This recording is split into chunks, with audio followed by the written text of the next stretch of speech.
Since this is a project for the fashion trend magazine, Spur, I'd like to talk about the appeal of women and such.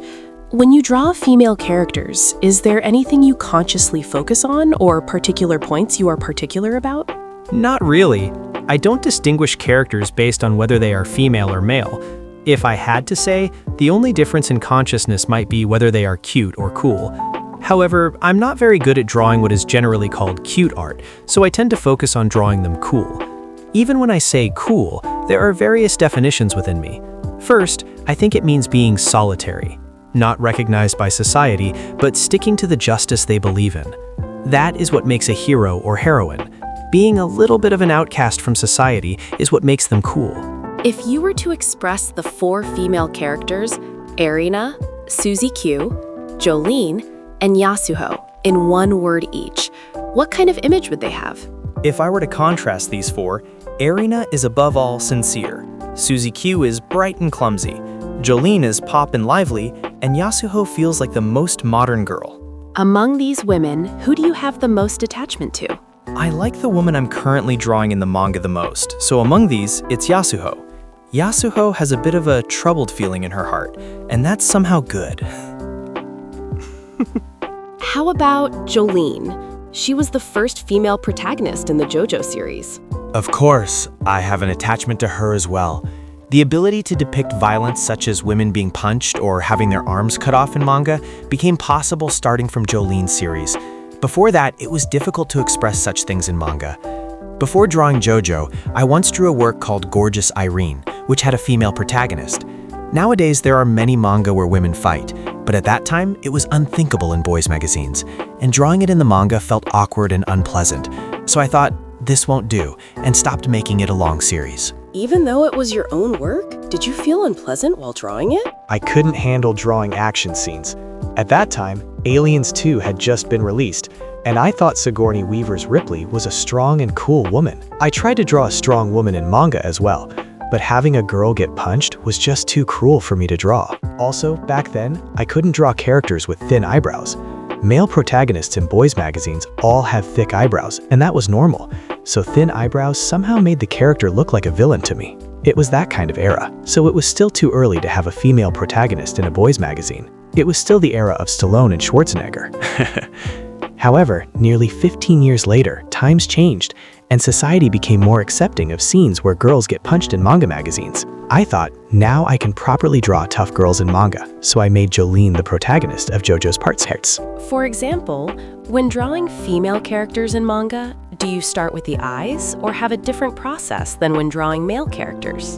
There isn't really a difference in how I draw. Rather, when I draw, I basically use female posing as a reference. So even for male characters, I look at models in women's fashion magazines while drawing. Models in men's fashion magazines often just stand still, but models in women's magazines twist their hips sharply or bend their necks dramatically. The poses are varied and interesting. Of course, for things like the contours and skeletal structure of men and women, I refer to different sources. But regarding posing, there is no difference between male and female characters. I generally use women's fashion magazines as references for both. Then how about fashion? Is there a big difference in fashion when drawing male and female characters? Yes. I think the biggest difference between men and women is in fashion.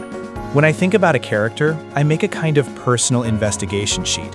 It has about 60 items, including personality, catchphrases, favorite foods, and so on. By setting these details finally, the character gradually becomes three-dimensional. Or rather, the character comes alive like a real person. Even when I think about these settings, I hardly consider gender. But fashion is definitely where differences inevitably appear. The fashion in the JoJo series attracts a lot of attention from readers. For example, the flowers on Yasuho's skirt, or the thick chain on Jotaro's school uniform. How do you come up with such original and detailed designs? I often look at fashion magazines for reference. Attaching chains to clothes is basically fantasy. You don't normally put chains on school uniforms, right? So by deliberately doing that, it becomes fantasy. Or rather, it clearly expresses this is a manga. The many flowers on Yasuho's skirt are the same. Being able to clearly assert such things is one of the interesting parts of drawing fashion in manga. Do you have an ideal image of a heroine? Someone who has a strong will toward their goal, and yet has kindness somewhere. That's ideal. Also, having a slightly unrefined side might be good. I, as a man, can't tolerate unrefined men, but I can forgive unrefined women. I tend to think there might be some reason behind it. Considering the current times, I think readers empathize more with characters who have flaws or worries, rather than perfectly well-behaved ones. Yasuho, who has a somewhat troubled vibe, is definitely more interesting than a saintly character like Erina. This is a vague question, but what does woman mean to you, Araki-san? A goddess, an existence that brings happiness to the world. Is that bad? Not bad at all. But that doesn't mean worshipping women excessively. It means treating them with manners and proper respect, like the idea of ladies first.